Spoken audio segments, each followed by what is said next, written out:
Hi అండి. Welcome back to the channel. ఇంక రామరాజు అయితే ఎస్ఐ అయితే ఇలా అంటుంటాడు. "ఎస్ఐ గారు, మా అబ్బాయిని విడుదల చేస్తే మేము మా ఇంటికి తీసుకెళ్ళిపోతాం." ఇంకా ఎస్ఐ అయితే ధీరజ్‌ని రిలీజ్ చేస్తూ ఉంటాను. ఇంకా ధీరజ్‌ని వెళ్లి హగ్ చేసుకుంటుంది ప్రేమ. అప్పుడు శోభ అయితే ఇలా అంటూ ఉంటుంది. "అన్నయ్య, నువ్వు లేకపోతే నా లైఫ్ ఏమైపోయేదో. నువ్వు నన్ను కాపాడి కూడా నువ్వు సమస్యల్లో పడ్డావు." అప్పుడు ధీరజ్ అయితే, "అయ్యో! పర్లేదు. మా నాన్నకు నిజమేంటో తెలియక నీ మీద కేస్ పెట్టాడు. సారీ అన్నయ్య. సారీ. అయ్యో! పర్లేదమ్మా." ఇంకా వాళ్ళ నాన్నయితే, "నన్ను క్షమించు బాబు." "పర్లేదు సార్." అప్పుడు రామరాజు, "చూడండి ఎస్ఐ గారు, నా కొడుకులకి తప్పు చేయాలి అనే ఆలోచన వాళ్ళ మనసులోకే రాదు. అలా పెంచాం వాళ్ళని. అందుకే ఆ నమ్మకంతోనే మా కొడుకు అలాంటి నేరం చేసుండడని మీకంత బలంగా చెప్పాం. కానీ మీరు అది అర్థం చేసుకోవడం కాదు కదా! కనీసం వినిపించుకోవడానికి కూడా ప్రయత్నించలేదు. అన్యాయంగా నా కొడుకు మీద చేయి చేసుకున్నారు మీరు."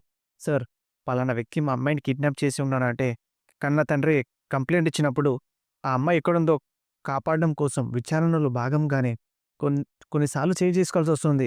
ఆహ్, మీ అబ్బాయి విషయంలో కూడా అదే జరిగింది. సార్, ఇంక మీ అబ్బాయిని తీసుకెళ్ళండి" అంటుంటే, అప్పుడే పక్కన ఉన్న కానిస్టేబుల్ అయితే, "ఏది ఏమైనా ఈరోజు మీ ఇంటికి నిజమైన దీపావళి వచ్చింది సార్. ఆ రోజు సత్యభామ వల్ల ఈ లోకానికి దీపావళి వస్తే, ఈరోజు మీ కోడళ్ళ వల్ల మీ ఇంటికి దీపావళి వచ్చింది సార్." ఇంకా సేనాపతి, భద్రావతి అయితే దీపావళి పండుగ జరుపుకుంటూ ఉంటారు. ఇంకా భద్రావతి అయితే, "అరేయ్ సేన, 25 తర్వాత 25 తర్వాత మన ఇంట్లో నిజమైన దీపావళి వచ్చిందిరా. ఆ రామరాజు గారి కుటుంబం, ఆ కుటుంబం పోలీస్ స్టేషన్‌లో కన్నీరు కాస్తూ పడుందిరా. ప్రతి దీపావళి రోజు దీపాలతో నిండేవాడి ఇల్లు ఈరోజు చీకటయిందిరా. అవునక్క, మనం 25 ఏదైతే జరగాలి అని కోరుకున్నామో, దేనికోసమైతే ఎదురు చూస్తున్నామో, ఆ సంతోషం ఆ సంతోషం మన కళ్ళ ముందుకొచ్చింది. ఈ దీపావళి సాక్షిగా ఆ రామరాజు గారి పతనం మొదలైందక్కా." రామరాజు వాళ్ళ ఫ్యామిలీ అయితే బయటికి దీపావళి జరుపుకోవడానికి వస్తూ ఉంటారు. ఇప్పుడు సేనాపతి అయితే ఇలా అంటుంటాడు. "వాడెలా బయటకొచ్చాడురా?" అప్పుడు విశ్వ అయితే, "అదే షాకింగ్‌గా ఉంది నాన్న." అప్పుడు రామరాజు అయితే, "రేయ్! ఇట్రా" అని ధీరజ్‌ని అయితే పిలుస్తూ ఉంటాడు. "రేయ్! ఏమన్నారా? నా కొడుకు గురించి ఏమని వాగారురా మీరు? ఆడపిల్లల్ని కిడ్నాప్ చేసి వాళ్ళ జీవితంతో ఆడుకునే దుర్మార్గుడిని పూసారు కదరా! నా కొడుకు ఆడపిల్లల జీవితాన్ని నాశనం చేసే దుర్మార్గుడు కాదురా! ఒక ఆడపిల్ల జీవితాన్ని నాశనం కాకుండా కాపాడిన దేవుడురా దేవుడు. ఆ అమ్మాయిని వేరే ఊరికి తీసుకెళ్ళి పాడు చేయాలని ఆ అమ్మాయి ఫ్రెండ్స్ కలిసి కుట్ర చేస్తే, నా కొడుకు ఆ కుట్రల్ని తిప్పికొట్టి, ఆ అమ్మాయి వాళ్ళ నుంచి కాపాడి తీసుకొచ్చాడురా. ఇంకా ఏమని వాగారురా? నా కొడుకురు నా కొడుక్కి నేను రక్తంతో పాటుగా ఆ ఆడపిల్లని ఎత్తుకుపోవడం కూడా నేర్పించానా? ఆ ఆడపిల్లని ఎత్తుకుపోవడం కాదురా, గౌరవం ఇచ్చే సంస్కారం నేను నేర్పాను. నా పెంపకాన్ని వేలితో చూయించారు కదరా! ఇదిరా నా పెంపకం. రేయ్! దీపావళి రోజు నా ఇల్లు చీకటయిందని, పతనం ప్రారంభమైందని చెంకలు గుద్దుకుంటున్నారు కదరా! నా కోడలు నా కోడలు నా ఇంటికి దీపావళి తీసుకొచ్చార్రా. కుటుంబంలో ఎవరికైనా కష్టమొస్తే అండగా నిలబడి కాపాడుకుంటామని నిరూపించారురా వీరు. నా కోడలు ముగ్గురు కలిసి నా కొడుకుని విడుదల చేయించారు. నా కుటుంబాన్ని నిలబెట్టారు. నా పరువుని కాపాడారురా.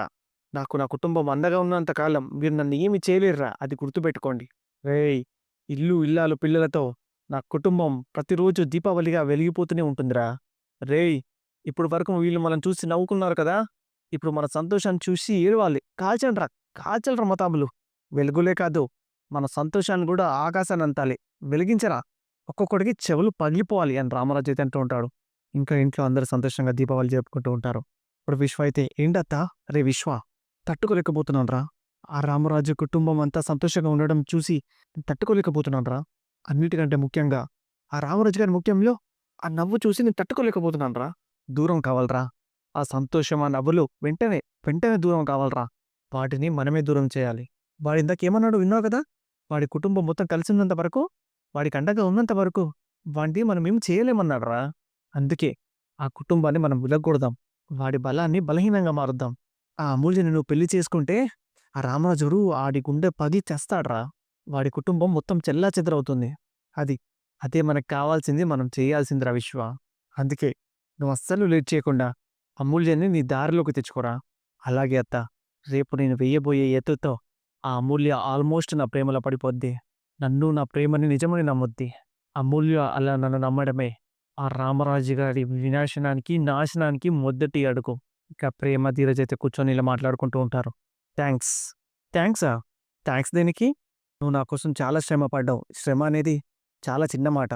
ప్రమాదం అని తెలిసి కూడా చాలా రిస్క్ చేశావు. ఈరోజు జైలు నుంచి నిర్దోషిగా బయటకొచ్చానంటే అందుకు నువ్వు గూడా ఒక కారణం. లేదంటే చెయ్యని తప్పుకి నేను జైలుకెళ్ళుండేవాడిని. నన్ను బయటికి తీసుకురావడం కోసం నువ్వు పడిన ఆరాటానికి, చూపించిన తపనకి ఎన్నిసార్లు థాంక్స్ చెప్పినా చాలా తక్కువే. బాబు బంగారం, ఆరాటం, పోరాటం, తపన, తాటిబెల్లమని నువ్వు చాలా ఎక్కువగా ఊరించేసుకొని భారీ డైలాగులతో ఎమోషన్ అవుతున్నావు. నువ్వు అనుకున్నట్టు అంత సీను సినిమా ఇక్కడ ఏం లేవమ్మా. ఎక్కువగా ఊహించుకోకు ఓకే? అదేంటి అంత అంత కష్టపడి నన్ను సేవ్ చేసి ఇలా అంటున్నావేంటి? Yes mister Dheeraj. నేను చాలా ప్రాక్టికల్ మనిషిని. నాది కాస్త జాలిగుండె. ఎవరైనా ప్రాబ్లమ్‌లో ఉంటే నేను వెంటనే చెల్లించిపోతాను. వాళ్ళని ఆ ప్రాబ్లమ్ నుంచి బయటికి తీసుకొస్తాం. Just like that. నీ విషయంలో కూడా అంతే. ఇప్పుడు నీ ప్లేస్‌లో ఎవరున్నా సరే నేను ఇలానే కాపాడతాను. కాకపోతే నీ విషయంలో కొంచెం డిఫరెంట్‌లే. డిఫరెంటా? డిఫరెంట్ ఏంటి? అదేరా నువ్వెప్పుడూ అంటూ ఉంటావు కదా! దీని మెడలో తాళి కట్టి తప్పు చేశాను. తాళి కట్టకుండా ఉండి ఉంటే బాగుండేది అని.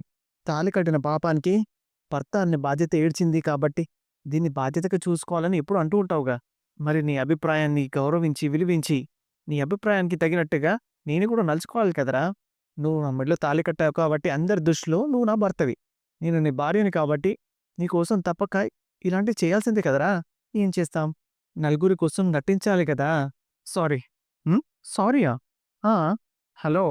ఈ సారీ పూరీలు నాట్ యాక్సెప్టెడ్ అమ్మా. నేనేం ఎక్స్‌పెక్ట్ చేశానో నాకర్థమైంది.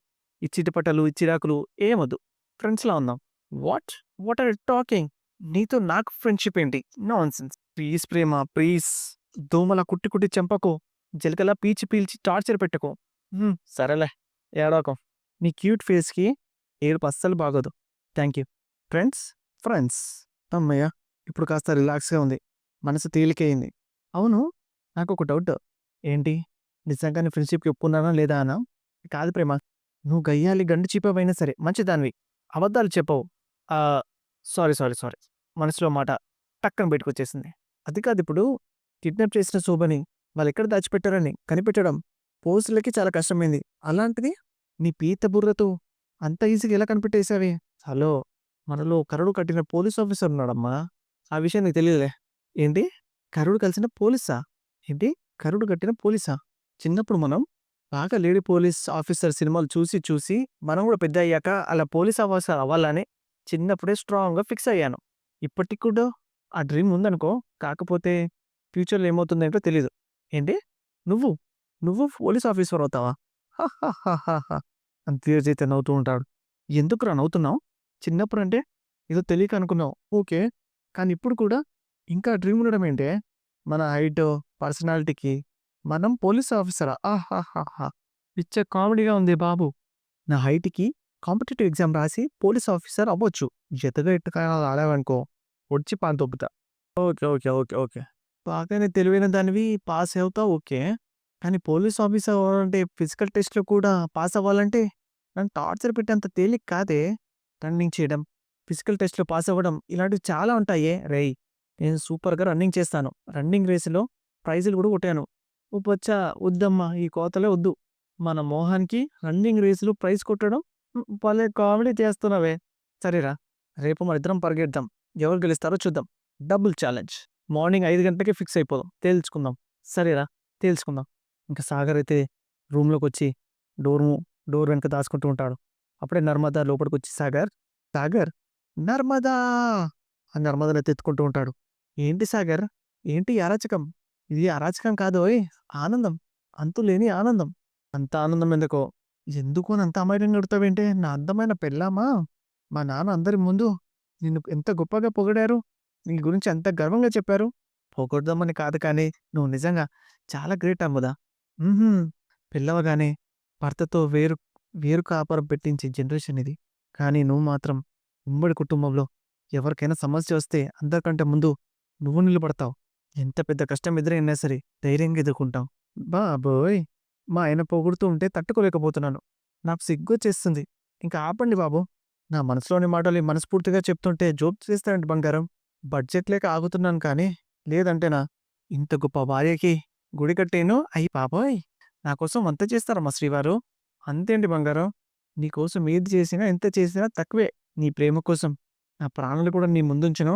బాబు అంత బరువైన బ్లాక్ అండ్ వైట్ సినిమా వద్దులే కానీ ఒక చిన్న పని చెప్తాను చేస్తారా? చెప్పడం కాదు బేబీ ఆర్డర్ ఎయ్యి. మళ్ళీ మాట తప్పకూడదు మరి. ఏయ్! ఏం మాట్లాడుతున్నావు? మాట తప్పడం, మడమ తిప్పడం మా ఇష్టంలోనే లేదు. షూరా? పక్కా? అవసరమైతే గడి గూడా పెట్టేసుకోవచ్చు. మరి పెట్టిన గడి అంత దూరం ఊహించుకోకు. మరి ఏంటి ఇంక ప్రేమైతే పొద్దున్నే రెడీ అయ్యి పడుకుంటున్న ధీరజ్ మీదట వాటర్ పోస్తుంటుంది. అప్పుడు ధీరజ్ అయితే, "ఏ రాక్షసి! పోటీకి వస్తున్నావా? లేదంటే ఓడిపోయానని ఒప్పుకొని పడుకుంటావా? అసలు పోలీస్ అవ్వడానికి నీకు ఫిట్‌నెస్ ఉందో లేదో టెస్ట్ చేయడానికొస్తాను. Just a minute." ఇంకా ప్రేమ, ధీరజ్ వాళ్ళైతే పోటీకి వెళ్తూ ఉంటారు.